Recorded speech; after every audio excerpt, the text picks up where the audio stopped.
தமிழக அரசு அதிரடி. குடும்ப தலைவிக்கு அடுத்த மாதம் ரூபாய் 2000 பொங்கல் பரிசு தொகுப்பு. கடந்த சில ஆண்டுகளாக ரேஷன் கடைகளில் பொங்கல் பண்டிகைக்கு அரிசி, சர்க்கரை, கரும்பு உள்ளிட்டவை ரொக்கமாக வழங்கப்பட்டு வருகிறது.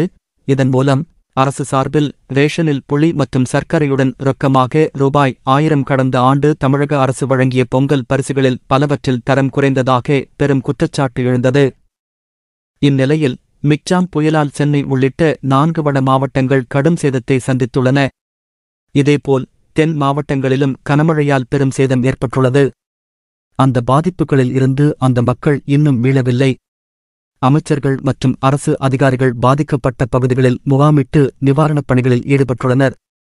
இந்நிலையில் இந்த ஆண்டு பொங்கல் பரிசு எப்போது வழங்கப்படும் என்ற சந்தேகம் மக்களிடையே எழுந்துள்ளது.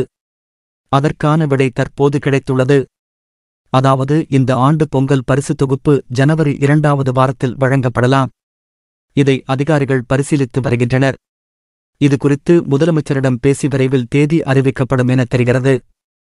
மேலும் பொங்கல் பண்டிகையையொட்டி பெண்களுக்கான உரிமைத் தொகையான 1000 ரூபாயை 2 நாட்களுக்கு முன்னதாக, அதாவது ஜனவரி 13ஆம் தேதி வழங்கவும் திட்டமிடப்பட்டுள்ளது. இதன் மூலம் தமிழகத்தில் உள்ள குடும்பங்களுக்கு அடுத்த மாதம் இருமுறை ரூபாய் 1000 வழங்கப்படும்.